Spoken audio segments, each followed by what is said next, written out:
ಸಜ್ಜನ ಬಂಧುಗಳೇ, ನೊಂದ ಮನಸ್ಸಿಗೆ ಸಂಜೀವಿನಿಯಾಗಿರುವ ಈ ಧ್ವನಿಗೆ ನಿಮ್ಮದೊಂದು ಲೈಕ್ ಇರಲಿ. ಶ್ರೀಮಂತರ ಜೊತೆ ಸ್ನೇಹ ಮಾಡಿ ತಪ್ಪೇನಿಲ್ಲ, ಆದರೆ ಬಡವರ ಜೊತೆಗೆ ಪ್ರೀತಿಯಿಂದ ಮಾತಾಡಿ. ಯಾಕಂದ್ರೆ ಸತ್ತ ಮೇಲೆ ಹೆಗಲು ಕೊಡೋರವ್ರೆ. ಶ್ರೀಮಂತರು ನೇರವಾಗಿ ಕಾರಿನಲ್ಲಿ ಸ್ಮಶಾನಕ್ಕೆ ಬರ್ತಾರೆ. ಮನುಷ್ಯ ಬದುಕಬೇಕು ನಿಜ, ಆದರೆ ಇನ್ನೊಬ್ಬರನ್ನ ನೋಯಿಸಿ ಹಿಂಸಿಸಿ ತೊಂದರೆ ಕೊಟ್ಟು ಬದುಕಬಾರ್ದು. ನನ್ನವರ ಕಷ್ಟಕ್ಕೆ ನಾನು ಸ್ಪಂದಿಸ್ತೇನೆ ಎನ್ನುವುದು ನನ್ನತನ. ನನ್ನ ಕಷ್ಟಕ್ಕೆ ನನ್ನವರು ಸ್ಪಂದಿಸ್ತಾರೆ ಎನ್ನುವುದು ಮೂರ್ಖತನ. ಒಳ್ಳೆ ಸೋತಿರ್ಬೋದು, ಸಾಯೋದಿಲ್ಲ. ಕೆಟ್ಟದು ಗೆದ್ದಿರ್ಬೋದು, ಉಳಿಯೋದಿಲ್ಲ. ನಮಗೆ ಬೆಲೆ ಕೊಡುವ ಜನಗಳಿಗೆ ಬೆಲೆ ಕೊಡೋಣ, ನಮಗೆ ಬೆಲೆ ಕೊಡದ ಜನಗಳಿಂದ ದೂರ ಇರೋಣ. ಯಾಕಂದ್ರೆ ಕೆಸರಲ್ಲಿ ಕಲ್ಲು ಎಸೆಯುವ ಮೂರ್ಖರು ನಾವೇ ಆಗೋದು ಬೇಡ. ಎದುರುಗಡೆ ಗುದ್ದಾಡುವವರನ್ನು ಕ್ಷಮಿಸಬಹುದು, ಆದರೆ ಜೊತೆಯಲ್ಲೇ ಇದ್ದು ನಂಬಿಕೆಗಳನ್ನು ಕೊಂದವರನ್ನು ಮಾತ್ರ ಕ್ಷಮಿಸಬಾರ್ದು. ಕೆಲವರು ಎಷ್ಟೇ ಕೆಡುಕು ಬಯಸಿದ್ರು ನಮ್ಮಷ್ಟಕ್ಕೆ ನಾವು ಬದುಕೋಣ. ಅವರ ಕೆಟ್ಟ ಆಲೋಚನೆಗಳು ಕೊನೆಗೆ ಅವರನ್ನೇ ನಾಶ ಮಾಡ್ತದೆ. ಕಣ್ಣ ಮುಂದೆ ಮುತ್ತಿನಂತೆ ಮಾತಾಡುವವರೇ ಕೆಲವೊಮ್ಮೆ ಬೆನ್ನ ಹಿಂದೆ ಮುಳ್ಳಿನಂತೆ ಚುಚ್ಚುವರು. ಬೇಡವಾದ ಜನಗಳಿಂದ ದೂರ ಇದ್ದರೆ ಬೇಕಾದಷ್ಟು ನೆಮ್ಮದಿ ಸಿಗ್ತದೆ. ನಿಮ್ಮ ಹೆತ್ತವರಿಗಿಂತ ಉತ್ತಮವಾಗಿ ಯಾರು ನಿಮ್ಮನ್ನು ಪ್ರೀತಿಸೋದಿಲ್ಲ ಎಂಬುದನ್ನು ಯಾವಾಗಲೂ ನೆನಪಿನಲ್ಲಿಡಿ. ನೀರಿನಲ್ಲಿ ದೋಣಿ ಇರಬೇಕು, ಆದರೆ ದೋಣಿಯಲ್ಲಿ ನೀರಿರಬಾರ್ದು. ಬದುಕಿನಲ್ಲಿ ನೆನಪುಗಳು ಇರಬೇಕು, ನೆನಪುಗಳೇ ಬದುಕು ಆಗಿರಬಾರ್ದು. ಯಾವ ವ್ಯಕ್ತಿ ತನ್ನ ಸ್ವಾಭಿಮಾನವನ್ನು ಲೆಕ್ಕಿಸದೆ ನಿಮಗಾಗಿ ಪದೇ ಪದೇ ಹಂಬಲಿಸ್ತಾರೋ ಅಂಥ ವ್ಯಕ್ತಿಯನ್ನು ಎಂದಿಗೂ ನಿರ್ಲಕ್ಷ್ಯ ಮಾಡಬೇಡಿ. ಯಾಕಂದ್ರೆ ಆ ವ್ಯಕ್ತಿ ನಿಮಗಾಗಿ ತಮ್ಮ ಆತ್ಮಗೌರವವನ್ನು ಕಳೆದುಕೊಂಡಿರ್ತಾರೆ. ಬಳಸಿಕೊಂಡವರನ್ನ ಮರೆತು ಬಿಡಬೇಕು, ಆದರೆ ಬೆಳೆಸಿದವರನ್ನ ಯಾವತ್ತೂ ಮರಿಬಾರ್ದು. ಜೀವನದಲ್ಲಿ ಯಾರನ್ನಾದರೂ ಕ್ಷಮಿಸಿ, ಆದರೆ ನಿಮ್ಮ ಸಹಾಯ ತಗೊಂಡು ನಿಮಗೆ ಮೋಸ ಮಾಡಿದವರನ್ನ ಮಾತ್ರ ಯಾವತ್ತೂ ಕ್ಷಮಿಸಬೇಡಿ. ತಪ್ಪಿಗೆ ಕ್ಷಮೆ ಇದೆ, ಮೋಸಕ್ಕಿಲ್ಲ. ಬೇರೆಯವರ ಮಾತಲ್ಲಿ ತಪ್ಪು ಹುಡುಕುವ ಜನರಿಗೆ ತಮ್ಮ ಜೀವನದಲ್ಲಿ ನಡೆಯುವ ತಪ್ಪುಗಳ ಬಗ್ಗೆ ಅರಿವಿರೋದಿಲ್ಲ. ಯಾಕಂದ್ರೆ ತಾನು ತಪ್ಪನ್ನೇ ಮಾಡುವುದಿಲ್ಲ ಎನ್ನುವ ಭ್ರಮೆಯಲ್ಲಿ ಅವರು ಮುಳುಗಿರ್ತಾರೆ. ಸುಳ್ಳು ಬೇಗನೆ ಮಾರಾಟವಾಗುತ್ತೆ, ಯಾಕಂದ್ರೆ ಸತ್ಯವನ್ನು ಖರೀದಿಸುವ ಯೋಗ್ಯತೆ ಎಲ್ಲರಿಗೂ ಇರಲ್ಲ. ಯಾಕಂದ್ರೆ ಅದರ ತೂಕ ಬೆಲೆ ಜಾಸ್ತಿ ಇರುತ್ತೆ. ಅವಶ್ಯಕತೆ ಇರುವಾಗ ಒಂದು ತರ, ಅವಶ್ಯಕತೆ ಮುಗಿದ ಮೇಲೆ ಇನ್ನೊಂದು ತರ ನಡವಳಿಕೆ ಕೇವಲ ಮನುಷ್ಯರಲ್ಲಷ್ಟೇ ಕಾಣಬಹುದು. ಯಾರನ್ನು ಕೀಳಾಗಿ ಕಾಣಬೇಡಿ. ನಾಳೆ ಅವರ ಮುಂದೆ ಕೈಕಟ್ಟಿ ನಿಲ್ಲುವ ಆ ಸಮಯ ನಿಮಗೂ ಬರ್ಬೋದು. ನಿನ್ನ ಕೀಳಾಗಿ ಕಾಣುವವರು ಯಾರೇ ಇರಲಿ ಅವರಿಂದ ದೂರವಿರು. ನಿನ್ನ ಸ್ನೇಹ ಪ್ರೀತಿಯಿಂದ ಕಾಣುವ ಬಡವರೇ ಇರಲಿ ಅವರ ಸನಿಹದಲ್ಲಿರೋ. ಆಗ ನಿನಗೂ ಬೆಲೆ, ನಿನ್ನ ಭಾವನೆಗಳ ಮಾತಿಗೂ ಬೆಲೆ ಇರ್ತದೆ. ಸ್ವರ್ಗದಲ್ಲಿ ಎಲ್ಲವೂ ಇದೆ, ಆದರೆ ಸಾವಿಲ್ಲ. ಭಗವದ್ಗೀತೆಯಲ್ಲಿ ಎಲ್ಲವೂ ಇದೆ, ಆದರೆ ಸುಳ್ಳಿಲ್ಲ. ಜಗತ್ತಿನಲ್ಲಿ ಎಲ್ಲವೂ ಇದೆ, ಆದರೆ ನೆಮ್ಮದಿ ಇಲ್ಲ. ಇವತ್ತಿನ ಎಲ್ಲಾ ಮಾನವರಲ್ಲಿ ಎಲ್ಲವೂ ಇದೆ, ಆದರೆ ಶಾಂತಿ ಇಲ್ಲ. ಕೋಪ ಬಂದಾಗ ನಾಲಿಗೆ ತೆರೆಯುವ ಮುನ್ನ ಅವರು ನಿಮಗೆ ಮಾಡಿದ ಸಹಾಯ, ನೀಡಿದ ಪ್ರೀತಿ ಅಥವಾ ನಿಮ್ಮನ್ನು ಸಹಿಸಿ ಕ್ಷಮಿಸಿದ ಕ್ಷಣಗಳನ್ನು ಒಮ್ಮೆ ನೆನಪಿಸಿಕೊಳ್ಳಿ. ಸಂಬಂಧಗಳು ತಾನಾಗಿ ದೂರವಾಗೋದಿಲ್ಲ. ಸಂಬಂಧಿಸಿದವರ ವರ್ತನೆ, ಅಹಂಕಾರ, ನಿರ್ಲಕ್ಷ್ಯದಿಂದ ದೂರಾಗ್ತದೆ. ಸಾಲ ಮಾಡದೆ ಜೀವನ ಮಾಡುವವನೇ ಶ್ರೀಮಂತ, ಸಾಲಕ್ಕಾಗಿ ಪರದಾಡುವವನೇ ಬಡವ. ಸಾಲ ಕೊಟ್ಟು ಸಮಯಕ್ಕೆ ಮರಳಿ ಬರಲಾರದಕ್ಕೆ ಅಲೆದಾಡುವವನೇ ಭಿಕ್ಷುಕ. ನಾವು ನಡೆಯೋ ದಾರಿ ಕಂಡು ಕೆಲವರು ನಗ್ಬೋದು, ಆದರೆ ಆ ದಾರಿಯಲ್ಲಿ ನಗುವವರು ನಡೆಯಲು ಸಾಧ್ಯವಿಲ್ಲ. ಆ ಶಕ್ತಿಯೂ ಅವರಿಗಿರಲ್ಲ. ಅದೇ ನಮ್ಮ ಶಕ್ತಿ. ನಾವೆಷ್ಟೇ ಒಳ್ಳೆಯವರಾಗಿದ್ರು ಜನ ಮಾತ್ರ ನಾವು ಸತ್ತ ಮೇಲೆ ನಮ್ಮನ್ನು ಹೊಗಳೋದು. ನೀವು ಬೇಕು ಅಂದಾಗ ಮಾತ್ರ ಜನ ನಿಮ್ಮ ಬಗ್ಗೆ ಒಳ್ಳೇದು ಮಾತಾಡ್ತಾರೆ. ಬೇಡ ಅಂದಾಗ ಅದೇ ಜನ ನಿಮ್ಮ ಬಗ್ಗೆ ಕೆಟ್ಟದಾಗಿ ಮಾತಾಡ್ತಾರೆ. ಇದೇ ನಿಜವಾದ ಇವತ್ತಿನ ಪ್ರಪಂಚ. ಅವಶ್ಯಕತೆ ಮುಗಿದ ಮೇಲೆ ಕೆಲವರು ನಮ್ಮನ್ನ ನಿರ್ಲಕ್ಷಿಸ್ತಾರೆ. ಹಾಗಂತ ನಮ್ಮ ಬೆಲೆ ಕಡಿಮೆಯಾಗಿದೆ ಎಂದರ್ಥ ಅಲ್ಲ, ಅವರಿಗೆ ನಿಯತ್ತಿಲ್ಲ ಎಂದರ್ಥ.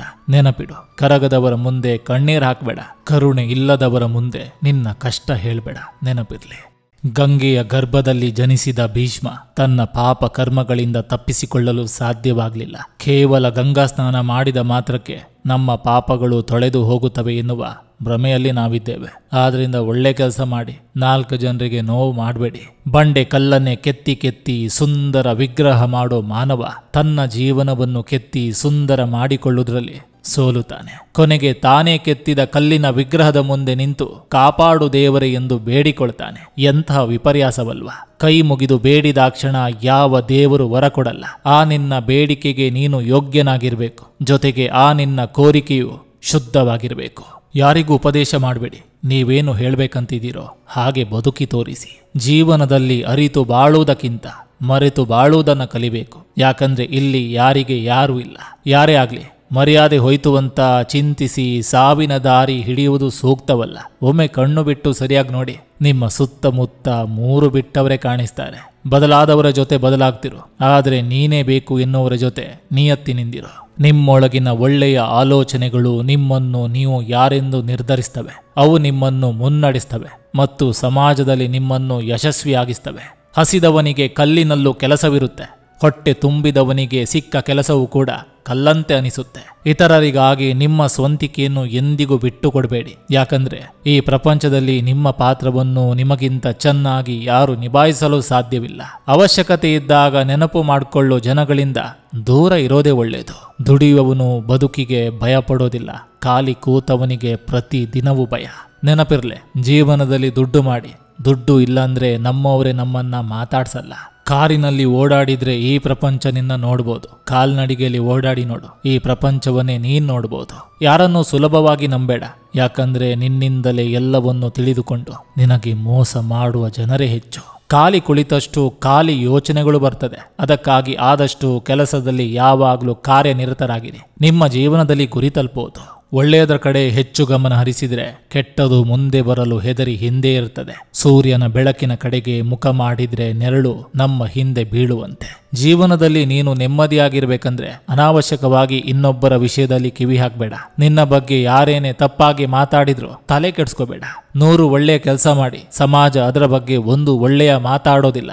ಒಂದೇ ಒಂದು ಸಣ್ಣ ತಪ್ಪು ಮಾಡಿ ಗುಂಪುಗಟ್ಟಿ ನಿಮ್ಮನ್ನು ಕಟಕಟೆಯಲ್ಲಿ ನಿಲ್ಲಿಸಿ ಬಿಡ್ತಾರೆ. ಎಷ್ಟು ಜನರ ಮಧ್ಯೆ ಇರ್ತೀವಿ ಅನ್ನೋದು ಮುಖ್ಯ ಅಲ್ಲ, ಎಷ್ಟು ಜನರ ಮನಸ್ಸಿನಲ್ಲಿ ಇರ್ತೀವಿ ಅನ್ನೋದು ಬಹಳ ಮುಖ್ಯ. ಮನುಷ್ಯನ ದೇಹದಲ್ಲಿ ಅತ್ಯಂತ ಭಾರವಾದುದು ಇದ್ರೆ ಅದು ಅಹಂಕಾರ. ಅದನ್ನು ಹೊತ್ತು ತಿರುಗಿದವರು ಗೆದ್ದ ಇತಿಹಾಸವಿಲ್ಲ. ಪಕ್ಕಕ್ಕೆ ಸರಿಸಿ ನಡೆದವರು ಜೀವನದಲ್ಲಿ ಸೋತವರೇ ಇಲ್ಲ. ನಿಮ್ಮ ಆದಾಯಕ್ಕೆ ತಕ್ಕಂತೆ ಬದುಕಿದ್ರೆ ಜೀವನ ಸ್ವರ್ಗ. ಇನ್ನೊಬ್ಬರ ಆಡಂಬರದ ಜೀವನ ನೋಡಿ ಬದುಕಲು ಹೋದ್ರೆ ಜೀವನವೇ ನರಕ. ನಮ್ಮ ಕಣ್ಣು ಚೆನ್ನಾಗಿದ್ರೆ ಇಡೀ ಜಗತ್ತು ನಮಗೆ ಚೆನ್ನಾಗಿ ಕಾಣ್ತದೆ. ಆದ್ರೆ ಅದೇ ನಮ್ಮ ನಾಲಿಗೆ ಚೆನ್ನಾಗಿದ್ರೆ ಇಡೀ ಜಗತ್ತಿಗೆ ನಾವು ಚೆನ್ನಾಗಿ ಕಾಣ್ತೇವೆ. ಕಷ್ಟಗಳು ಬಂದಿದೆ ಎಂದು ಇಷ್ಟಪಟ್ಟಿದನ್ನು ಬಿಡಬೇಡಿ. ಇವತ್ತಿನ ದಿನ ಕಷ್ಟಕರವಾಗಿರ್ಬೋದು, ನಾಳೆ ಅದಕ್ಕಿಂತ ಕೆಟ್ಟದಿರ್ಬೋದು, ಆದರೆ ಮುಂದೊಂದು ದಿನ ಎಲ್ಲವೂ ಸಂತೋಷವಾಗಿರ್ಬೋದು. ಮೋಸ ಮಾಡುವವರು ಮುಗ್ಧರನ್ನೇ ಹುಡುಕ್ತಾರೆ, ಮೋಸ ಹೋಗುವವರು ಕೂಡ ಮೋಸ ಮಾಡುವವರನ್ನೇ ನಂಬ್ತಾರೆ. ತಂದೆ ತಾಯಿ ಇರುವಾಗಲೇ ಬದುಕು ಕಟ್ಟಿಕೊಳ್ಳಿ, ದೂರ ಆದ ಮೇಲೆ ಯಾರು ಬೆನ್ನು ತಟ್ಟುವರಿರೋದಿಲ್ಲ. ನಿಜವಾದ ನೆಮ್ಮದಿ ಎಂಬುದು ಸರಳತೆ ಎಂಬ ಬಡತನದಲ್ಲಿರುವುದೇ ಹೊರತು ಆಡಂಬರವೆಂಬ ಶ್ರೀಮಂತಿಕೆಯಲ್ಲ. ಬೇರೆಯವರಿಗೆ ಕೊಡುವ ಸಮಯವನ್ನು ನಿನ್ನ ಬದುಕಿಗೆ ಕೊಟ್ಟು ನೋಡು. ಜೀವನದಲ್ಲಿ ಗೆಲುವು ನಿನ್ನದೇ. ಇದ್ದಾಗ ಉಳಿಸಿಕೊಳ್ಳಿ, ಬಿಟ್ಟು ಹೋದಾಗ ಬೇಕು ಎಂದರೂ ಯಾರು ವಾಪಸ್ ಬರಲ್ಲ. ನಂಬಿಕೆ ಇಲ್ಲದ ಕಡೆ ನಾವೇನು ಹೇಳಿದ್ರೂ ಸುಳ್ಳಿನಂತೆ ಕಾಣುತ್ತೆ. ಜೀವನದಲ್ಲಿ 10 ಜನರನ್ನ ನೋಯಿಸಿ ಬೆಳೆಯುವುದು ದೊಡ್ಡದಲ್ಲ, 10 ಜನರ ನೋವನ್ನು ಪರಿಹರಿಸಿ ಬೆಳೆಯುವುದು ದೊಡ್ಡದು. ಅಲೆಗಳಿಲ್ಲದ ಸಮುದ್ರವಿಲ್ಲ, ಕಷ್ಟಗಳಿಲ್ಲದ ಮನುಷ್ಯನಿಲ್ಲ. ಅಲೆಗಳು ಸಮುದ್ರದ ಅಂದ ಹೆಚ್ಚಿಸ್ತವೆ, ಕಷ್ಟಗಳು ಜೀವನದ ಗಂಧ ಹೆಚ್ಚಿಸ್ತವೆ. ಪಾಠದ ಹಿಂದಿರುವ ಸೋಲು, ರುಚಿಯ ಹಿಂದಿರುವ ಹಸಿವು, ಪ್ರೀತಿಯ ಹಿಂದಿರುವ ಕೋಪ, ಇವೆಲ್ಲ ಬದುಕಿನ ಬೆಲೆ ಹೆಚ್ಚಿಸ್ತವೆ. ತಾಳ್ಮೆಂದಿರು, ನೀ ಪಡುತ್ತಿರುವ ಕಷ್ಟಕ್ಕೆ ಒಳ್ಳೆ ದಿನ ಬಂದೇ ಬರುತ್ತೆ. ನಿನಗಾಗಿ ಕಾಯುವ ವ್ಯಕ್ತಿಗೆ 1 ಗಂಟೆ 1 ದಿನ ನಿರ್ಲಕ್ಷ್ಯ ಮಾಡು, ಪರವಾಗಿಲ್ಲ. ಆದರೆ ಪ್ರತಿದಿನ ನಿರ್ಲಕ್ಷ್ಯ ಮಾಡಿದ್ರೆ ಯಾವತ್ತೋ ಒಂದು ದಿನ ನೀನು ಬೇಕು ಅಂತ ಕರೆದ್ರು ಬಾರದಷ್ಟು ದೂರ ಹೋಗಿ ಬಿಡ್ತಾರೆ. ನೆನಪಿರ್ಲಿ, ದುಡ್ಡು ಇದ್ದವನಿಗೆ ದಿನ ಹಾರಾಟ, ದುಡ್ಡು ಇಲ್ಲದವನಿಗೆ ದಿನ ಹೋರಾಟ. ಇಷ್ಟೇ ಜೀವನ. ಪರಮಾತ್ಮನಿಗಿಂತ ಹೆಚ್ಚಾಗಿ ಕರ್ಮಗಳಿಗೆ ಹೆದರಬೇಕು. ಯಾಕಂದ್ರೆ ಪರಮಾತ್ಮ ಕರುಣಾಮಯ, ಕ್ಷಮಿಸಬಹುದು, ಆದರೆ ಕರ್ಮ ಎಂದಿಗೂ ಕ್ಷಮಿಸೋದಿಲ್ಲ. ಸುಂದರ ಶರೀರದೊಳಗಿನ ಕೆಟ್ಟ ಮನಸ್ಸು ಬಂಗಾರದ ಪಾತ್ರೆಯಲ್ಲಿರುವ ಹಳಸಿದ ಅನ್ನವಿದ್ದಂತೆ. ಒಳ್ಳೆಯ ಸಂಬಂಧವೊಂದು ಪುಸ್ತಕವಿದ್ದಂತೆ. ಪುಸ್ತಕ ಎಷ್ಟೇ ಹಳೆದಾದರೂ ಅದರಲ್ಲಿನ ಪದಗಳು ಬದಲಾಗುವುದಿಲ್ಲ. ಸಾಧನೆ ಇಲ್ಲದೆ ಸತ್ತರೆ ಸಾವಿಗೆ ಅವಮಾನ, ಆದರ್ಶ ಇಲ್ಲದೆ ಬದುಕಿದ್ರೆ ಬದುಕಿಗೆ ಅವಮಾನ. ಹಣವನ್ನು ಯಾರಿಗಾದರೂ ಖರ್ಚು ಮಾಡಿ ಪರವಾಗಿಲ್ಲ, ಯಾಕಂದ್ರೆ ಮತ್ತೆ ಸಂಪಾದಿಸಬಹುದು. ಆದರೆ ಸಮಯವನ್ನು ಕೇವಲ ಅರ್ಹತೆ ಇರುವವರಿಗೆ ಮಾತ್ರ ಖರ್ಚು ಮಾಡು, ಯಾಕಂದ್ರೆ ಕಳೆದು ಹೋದ ಸಮಯ ಮತ್ತೆ ಬರೋದಿಲ್ಲ. ಬದುಕಲ್ಲಿ ಯಾರು ಯಾವಾಗ ಏನಾಗ್ತಾರೋ ಗೊತ್ತಿಲ್ಲ. ಯಾರನ್ನು ಕಡೆಗಣಿಸಬಾರ್ದು ಅಥವಾ ಅಟ್ಟಕ್ಕೇರಿಸಬಾರ್ದು. ಕೆಲವರಿಗೆ ಅವಕಾಶ ಸಿಗ್ಬೋದು, ಮತ್ತೆ ಕೆಲವರಿಗೆ ಅದೃಷ್ಟ ಒಲಿಬಹುದು. ಕಾಲ ಹೀಗೆ ಇರಲಾರದು. ಜೀವನದಲ್ಲಿ ಎಂದಿಗೂ ಆಯ್ಕೆಯಾಗಿರಬೇಡಿ, ಆದ್ಯತೆಯಾಗಿರಿ ಅಥವಾ ಒಂಟಿಯಾಗಿರಿ. ರಾಮನಾಗಿ ಹುಟ್ಟಿದ್ರೂ ವನವಾಸ ತಪ್ಪಲಿಲ್ಲ, ಕೃಷ್ಣನಾಗಿ ಹುಟ್ಟಿದ್ರೂ ಲೋಕದ ನಿಂದನೆ ತಪ್ಪಲಿಲ್ಲ, ಶಿವನಾಗಿ ಹುಟ್ಟಿದರೂ ಭಿಕ್ಷೆ ಬೇಡುವುದು ತಪ್ಪಲಿಲ್ಲ, ಶ್ರೀನಿವಾಸನಾಗಿ ಹುಟ್ಟಿದ್ರೂ ಕಲ್ಲಾಗುವುದು ತಪ್ಪಲಿಲ್ಲ, ಬ್ರಹ್ಮ ವಿಷ್ಣುವಾಗಿ ಹುಟ್ಟಿದರೂ ಶಾಪಗಳು ತಪ್ಪಲಿಲ್ಲ.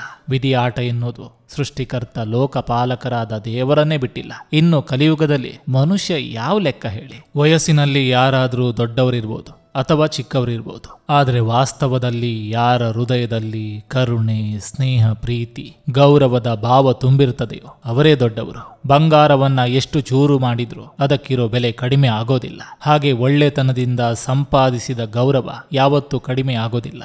ಎಲ್ಲಿ ನಮಗೆ ಗೌರವ ಕಡಿಮೆ ಆಗುತ್ತಾ ಹೋಗ್ತದೆಯೋ ಅಲ್ಲಿಂದ ನಾವೇ ದೂರ ಸರಿದು ಬಿಡಬೇಕು. ಅದು ಒಬ್ಬರ ಮನೆಯಾದ್ರೂ ಸರಿ, ಮನಸ್ಸಾದ್ರೂ ಸರಿ. ಎಲ್ಲವನ್ನೂ ಗಮನಿಸು, ಆದ್ರೆ ಏನು ಗೊತ್ತಿಲ್ಲದಂತಿರೋ. ಕಣ್ಣಿಂದ ನೋಡಿದ್ದು ಎಲ್ಲ ಸತ್ಯ ಆಗಿರೋದಿಲ್ಲ, ಕಿವಿಯಿಂದ ಕೇಳಿದ್ದು ಎಲ್ಲ ನಿಜ ಆಗಿರೋದಿಲ್ಲ. ಪರಿಸ್ಥಿತಿಗೆ ತಕ್ಕಂತೆ ಎಲ್ಲ ಬದಲಾಗ್ತಿರ್ತದೆ. ಇವತ್ತು ನೀನೇ ಎಲ್ಲ ಅನ್ನೋರು, ನಾಳೆ ನೀನ್ಯಾರೋ ಅನ್ನೋ ಪರಿಸ್ಥಿತಿ ಬರ್ಬೋದು. ಅದಕ್ಕಾಗಿ ಯಾರನ್ನು ಅತಿಯಾಗಿ ನಂಬೇಡಿ, ನಂಬಿ ಮೋಸ ಹೋಗ್ಬೇಡಿ. 10 ಬಾರಿ ಸೋತರೂ ಪರವಾಗಿಲ್ಲ, ಮುಂದಿಟ್ಟ ಹೆಜ್ಜೆ ಹಿಂದಿಡ್ಬೇಡ. ಯಾರಿಗೊತ್ತು, ನಿನ್ನ 11ನೇ ಪ್ರಯತ್ನ ಇತಿಹಾಸ ಸೃಷ್ಟಿಸಬಹುದು. ಬೇರೆಯವರಿಗಿಂತ ನಿನ್ನ ಮೇಲೆ ನಿನಗೆ ನಂಬಿಕೆ ಇರಲಿ. ಒಬ್ಬರ ನೋವಿಗೆ ಕಾರಣ ಆದವರು ನೋವನ್ನೇ ಅನುಭವಿಸ್ತಾರೆ. ಯಾಕಂದ್ರೆ ರಾಗಿ ಬಿತ್ತನೆ ರಾಗಿಯನ್ನೇ ಕೊಡುವುದು, ಅಕ್ಕಿಯನ್ನಲ್ಲ. ನೆನಪಿರ್ಲಿ, ಸಮಯವಿಲ್ಲ ಎಂದು ಇರುವ ಸಂಬಂಧಗಳನ್ನು ಮರೆಯುತ್ತಾ ಹೋದರೆ ಸಮಯ ಸಿಕ್ಕಾಗ ಯಾವ ಸಂಬಂಧವೂ ಇರೋದಿಲ್ಲ. ಯುದ್ಧ ಭೂಮಿಗೆ ಇಳಿದ ಮೇಲೆ ಸಂಬಂಧಗಳ ಬಗ್ಗೆ ಚಿಂತಿಸಬಾರದು. ಯಾಕಂದ್ರೆ ಸಂಬಂಧಗಳು ಸರಿ ಇದ್ದಿದ್ರೆ ಯುದ್ಧವೇ ನಡೆಯುತ್ತಿರಲಿಲ್ಲ. ತುಳಿದು ಬದುಕುವವರ ಮುಂದೆ ತಿಳಿದು ಬದುಕು, ಅಳೆದು ಬದುಕುವವರ ಮುಂದೆ ಬೆಳೆದು ಬದುಕು. ಸೊಕ್ಕು ತೋರಿಸುವ ಜನರ ನಡುವೆ ನಕ್ಕು ಬದುಕುವುದೇ ಜೀವನ. ಅಂದುಕೊಳ್ಳುವುದೆಲ್ಲವನ್ನು ಮಾಡಲು ಸಾಧ್ಯವಿಲ್ಲ, ಇರುವುದೆಲ್ಲವನ್ನು ಉಳಿಸಿಕೊಳ್ಳಲು ಸಾಧ್ಯವಿಲ್ಲ, ಕಳೆದುಕೊಂಡಿದ್ದೆಲ್ಲವನ್ನು ಪಡೆಯಲು ಸಾಧ್ಯವಿಲ್ಲ. ಪ್ರತಿ ಕ್ಷಣವನ್ನು ಆನಂದಿಸಿ ಜೀವಿಸಿ. ಮನುಷ್ಯ ಎಷ್ಟೊಂದು ವಿಚಿತ್ರ. ತಾನು ಅಂದುಕೊಂಡಂತೆ ಆದ್ರೆ ದೇವರಿದ್ದಾನೆ ಎನ್ನುತ್ತಾನೆ. ಒಂದು ವೇಳೆ ಅಂದುಕೊಂಡಂತೆ ಆಗದಿದ್ದರೆ ದೇವರೇ ಇಲ್ಲ ಎನ್ನುತ್ತಾನೆ. ಆದರೆ ಯಾವತ್ತೂ ಕೂಡ ತಾನು ಅಂದುಕೊಂಡಿರುವುದಕ್ಕೆ ತಾನು ಯೋಗ್ಯನೋ ಅಥವಾ ಅಯೋಗ್ಯನೋ ಎಂದು ಯೋಚಿಸೋದಿಲ್ಲ. ಎಲ್ಲರ ಮೇಲೆ ನಂಬಿಕೆ ಇರಲಿ, ಆದರೆ ಉಪ್ಪಿಗೂ ಸಕ್ಕರೆಗೂ ವ್ಯತ್ಯಾಸ ತಿಳಿಯದೆ ಇರುವಷ್ಟಲ್ಲ. ದುಡಿಮೆ ಯಾವುದೇ ಇರಲಿ, ಸಂಪಾದನೆ ಇರಬೇಕು. ಸಂಪಾದನೆ ಎಷ್ಟೇ ಇರಲಿ, ನಿಯತ್ತಿರಬೇಕು. ಸಂಪಾದನೆ ಮತ್ತು ನಿಯತ್ತಿದ್ರೆ ನೆಮ್ಮದಿ ತಾನಾಗೆ ಸಿಗುತ್ತೆ. ನಿನ್ನ ಬದುಕಿನಲ್ಲಿ ನಗುವಿದ್ದರೆ ನೀನೇ ಶ್ರೀಮಂತ. ಎಲ್ಲವನ್ನೂ ಕಳೆದುಕೊಳ್ಳುತ್ತಿದ್ದೇನೆ ಎಂದು ನಿಮಗೆ ಅನಿಸಿದಾಗ ಒಂದು ಕ್ಷಣ ಮರವನ್ನ ನೆನಪಿಸಿಕೊಳ್ಳಿ. ಅದು ವರ್ಷ ವರ್ಷ ತನ್ನ ಎಲೆಗಳೆಲ್ಲವನ್ನೂ ಕಳೆದುಕೊಂಡು ಬೋಳಾದರೂ ಮತ್ತೊಮ್ಮೆ ಮರದ ತುಂಬೆಲ್ಲ ಎಲೆಗಳನ್ನು ಧರಿಸಿಕೊಳ್ಳಲು ಆ ಸಮಯಕ್ಕಾಗಿ ಕಾಯ್ತದೆ. ಸೋಲುತ್ತೀಯ ಎಂದು ಗೊತ್ತಾದ ಮೇಲೆ ಅಲ್ಲೇ ನಿಲ್ಬೇಡ. ಯಾರಿಗೆ ಗೊತ್ತು, ಇನ್ನೊಂದು ಹೆಜ್ಜೆ ಮುಂದೆ ಹೋದರೆ ಬೇರೆ ಸ್ಥಾನದಲ್ಲಿ ಗೆಲುವು ಸಿಗ್ಬೋದು. ಎಲ್ರಿಗೂ ನಮಸ್ಕಾರ, ನಾನು ನಿಮ್ಮ AK ಶೆಟ್ಟಿ ನಡೂರು. ನೀವಿನ್ನು ನನ್ನ ಚಾನಲ್ಗೆ ಮೊದಲ ಭೇಟಿ ಕೊಟ್ಟಿದ್ರೆ ದಯವಿಟ್ಟು ಸಬ್ಸ್ಕ್ರೈಬ್ ಮಾಡಿ, ಪಕ್ಕದಲ್ಲಿರುವಂಥ ಬೆಲ್ ಬಟನ್ ಅನ್ನು ಕ್ಲಿಕ್ ಮಾಡಿ. ಈ ಸಂಚಿಕೆ ನಿಮಗೆ ಇಷ್ಟವಾಗಿದ್ರೆ ದಯವಿಟ್ಟು ಒಂದು ಲೈಕ್ ಮಾಡಿ, ಜೊತೆಗೊಂದು ಕಮೆಂಟ್ ಮಾಡಿ ಅಂತ ಹೇಳ್ತಾ ಮತ್ತೆ ಮುಂದಿನ ಸಂಚಿಕೆಯೊಂದಿಗೆ ಅತಿ ಶೀಘ್ರದಲ್ಲಿ ನಿಮ್ಮನ್ನ ಭೇಟಿ ಆಗ್ತೇನೆ. ಎಲ್ರಿಗೂ ಒಳ್ಳೆಯದಾಗಲಿ.